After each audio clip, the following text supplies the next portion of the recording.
मुझे तो लगता है कि जो सवाल है कि इलेक्शन होंगे या नहीं, ये पाकिस्तान की तौहीन, पाकिस्तान के अवाम की तौहीन और जमहूरी मुल्क ये सवाल भी नहीं होना चाहिए। और अगर कोई ये सोचता है कि इलेक्शन को रोकने में या इलेक्शन की डिले में कामयाब हो जाएगा या वो ऐसा करना चाहता है, तो ऐसी सोच को आज के वक्त में पाकिस्तान में शिकस्त देना बहुत ज़रूरी है। यही नवाज़ शरीफ की जंग है, यही हर जमहूर पसंद जमहूरियत पसंद इंसान की जंग है और होनी चाहिए।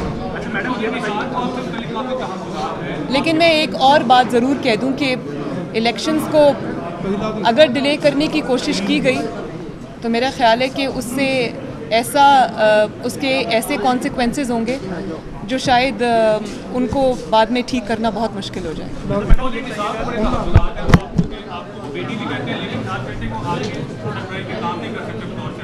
मैं इस बारे में कुछ नहीं कहना चाहती। Thank you. मैडम ये बताइएगा कि जो इंसार को शेर के इलेक्शन के लिए इलेक्शन करवाने के लिए तैयारी करेंगे, बनवाएंगे?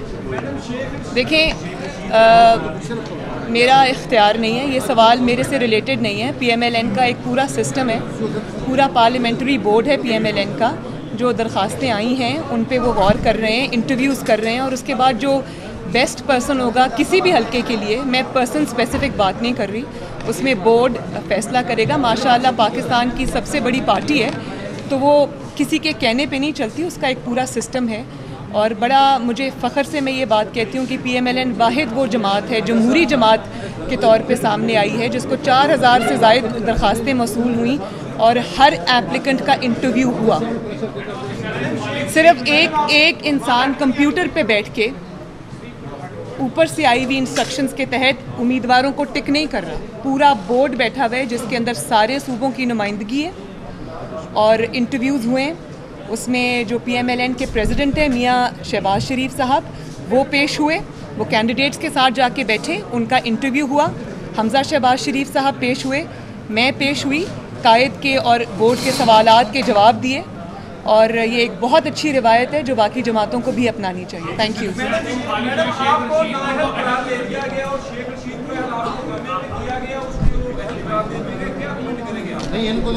देखिए, आज का जो फैसला है उसको तो मैंने सुनना भी गवारा नहीं किया। उसकी वजह यह है कि पूरे पाकिस्तान को इल्म था कि फ़ैसला क्या आएगा, और जब आपको ये इल्म हो कि फ़ैसला क्या आएगा तो उसके बारे में मुझे कमेंट करने की कोई ज़रूरत नहीं है, उससे पूरी पिक्चर क्लियर होके सामने आ जाती है।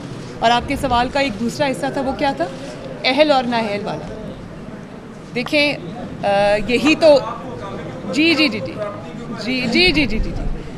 ये तो पूरी दुनिया ने देखा है और इसी निज़ाम के लिए नवाज़ शरीफ जो है वो आज खड़ा है, मुकदमे फ़ेस कर रहा है, अपनी बेटी पे भी फ़ेस कर रहा है, अपने ऊपर तकालीफ भी बर्दाश्त कर रहा है, लेकिन इसी के लिए वो खड़ा है कि ये रवायत 70 साल से जो चली आ रही है कि अवाम का वज़ीर आज़म को टिशू पे इस्तेमाल हुए हुए टिशू पेपर की तरह निकाल के बाहर फेंक दो, और एक डिक्टेटर जो कानून को और आइन को आंखें दिखाता हुआ इस मुल्क से कमर दर्द का बहाना करके फ़रार हो गया, वो अहल है, वो उसके पेपर्स जमा होंगे। उसको एक फाजिल जज साहब की तरफ से ये भी कहा जा रहा है कि आप तशरीफ़ लाएं, आपको कोई गिरफ़्तार नहीं करेगा।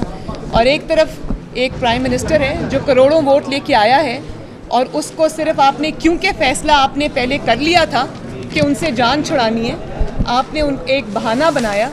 उस वक्त आपने सोचा कि नवाज़ शरीफ के ख़िलाफ़ ये फ़ैसला आ जाएगा तो जो नवाज़ शरीफ की सपोर्ट नज़र आ रही है और ये लग रहा है कि वो इलेक्शन जीत जाएगा, वो अवाम में जो है उनकी पॉपुलैरिटी कम हो जाएगी।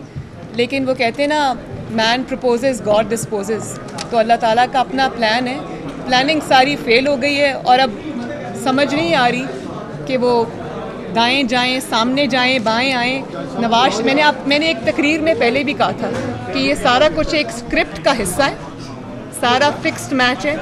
स्क्रिप्ट में जो चीज़ शामिल नहीं थी वो ये थी कि नवाज़ शरीफ डट जाएगा, और अब वो डट गया है तो इंशाअल्लाह ताला उसको कामयाबी होगी। देखिए, पहले तो उनको भगाने के लिए धरना हुआ 120 दिन, अवाम के मुंतखब नुमाइंदे के ऑफिस के बाहर धरना हुआ 120 दिन।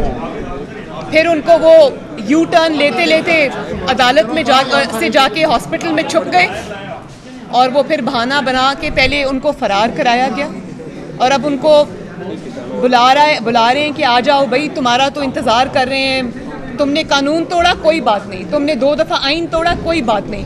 तुमने 60 जजों को एक पेंस की स्ट्रोक से आपने घर भेजा, कोई बात नहीं। जजेस को कैद रखा, उनकी फैमिलीज़ को कैद रखा, कोई बात नहीं। उनके बाल खींचे, कोई बात नहीं। आप आइए, आप जैसे लोग इलेक्शन नहीं लड़ेंगे तो कौन लड़ेगा? अगर ये बातें ना हुई तो कैसे पता चलेगा कि नवाज शरीफ सच्चा है?